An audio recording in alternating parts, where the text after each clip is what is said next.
మీరు మొదలు కాకముందే నవ్వుతున్నారు. అంటే అంత క్లియర్ గా సత్యమూర్తి గారు పూసగుచ్చినట్టు చెప్తా ఉన్నారు. అసలు ఏం జరిగింది, ఏంటి, ఎందుకు రిజైన్ చేశారు, ఏంటి అంత క్లియర్ గా. నాకు ఒక విషయం అండి, ఆ, ఏదో మందులు అయిపోయాయి, వెళ్ళాడా లండన్, ఏదో 4 మందులు తెచ్చుకుందాం అనుకుని లండన్ వెళ్ళాడు. మళ్ళీ ఏదో మందులేంటి మీరు? ఆగండి ఆగండి ఆగండి, పాపం ఏదో తెచ్చుకుందామని లండన్ వెళ్ళాడు. ప్రశాంతంగా 2 రోజులు కూడా ఉండనివ్వరా? మరి వాళ్ళు ఉండనివ్వలేదు కదా, ఆయన రిజైన్ చేశాడు. చేస్తే చేశాడండి. మీ మీ డిబేట్లు ఎక్కువైపోయాయి అసలు. చేస్తే చేశాడు. నాకు రాజకీయాలు వదిలేరా నాయన, నన్ను ఎక్కడ చంపేస్తాడో నాయనో, నన్ను వదిలేయండిరా నాయనో అని చెప్పిరా. విజయసాయి రెడ్డి ఏమో చేతిలో దండాలు పెడుతుంటే మీరేమో డిబేట్ పెడతారు. ఇంకో ఇలాంటి సత్యమూర్తి గారు లాంటి వాళ్ళేమో, ఈ పెద్ద మనుషులేమో, మీ మహానుభావులు వీళ్ళందరూ ఇలా తీస్తారు. మొత్తం చిట్టా తీస్తే ఇక తడిగుడ్డేసుకుని నెత్తి మీద కూర్చోవడమే ఆ మనిషి అక్కడ. మా సత్యమూర్తి గారిని కదిపారు అనుకోండి, ఇందాక కదిపారు మీరు, తీసారా మొత్తం చిట్టా? చెప్పారు కాకినాడ పోర్టు ఏం జరిగింది, ఎంత వాటాలు పోయాయి, అయిపోయిందా? ఇప్పుడు ఏం చేస్తాడు చెప్పండి? మీకు ఇది భావ్యం కాదు పవన్ గారు, నేను మిమ్మల్ని చెప్తున్నా, మీకు ఇది అస్సలు భావ్యం కాదు.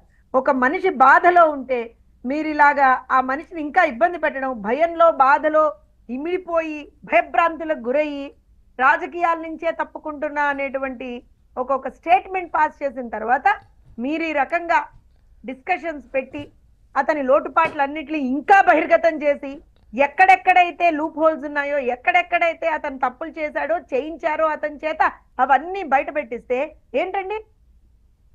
అసలు మీకు హ్యుమానిటేరియన్ గ్రౌండ్స్ లేవా పవన్ గారు? ఇది తప్పు కదా. అలా ఎలా చేస్తారు మీరు? ఇలానే నిన్న మీలాంటి వాళ్ళే ఆ జర్నలిస్టులు వచ్చి ఏదో ఈయన పోయాడు పాపం వైస్ ప్రెసిడెంట్ దగ్గర, ఏదో ఆ రెసిగ్నేషన్ ఇచ్చుకున్నాడు, ఏదో గుడి చప్పుడు కాకుండా వస్తామని అనుకుంటే సార్ ప్రెస్ మీట్ అని అడిగారు. పుసుక్కున అడిగారు. సరే పోనీ ఏదా నేనే కదా, నేను మేనేజ్ చేస్తాలే అనుకున్నాడు పాపం విజయసాయి రెడ్డి, నిలబడ్డాడు. ఇంకా మీలాంటి వాళ్ళే ఏమడిగారు? అవినాష్ రెడ్డి అదేంటి మన వైఎస్ వివేకానంద రెడ్డి హత్య కేసులో ఎందుకండి అలా చెప్పారు మీరు అని. చిచ్చి నాకేం తెలుసు, అవినాష్ రెడ్డి చెప్పమంటే చెప్పా అన్నాడు. అయిపోయిందా? ఏంటిది? ఎందుకు? అసలు మీరు నిజంగా కూడా అంటే నిజంగా ఆ మనిషిని బతకనివ్వరా అండి?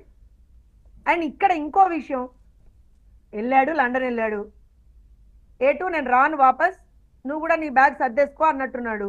ఏదో ఈ మనిషి ఇక్కడ సర్దుకుందామని ప్రయత్నిస్తున్నాడు. అడిగారు కదా 10వ తారీఖు వెళ్తానని.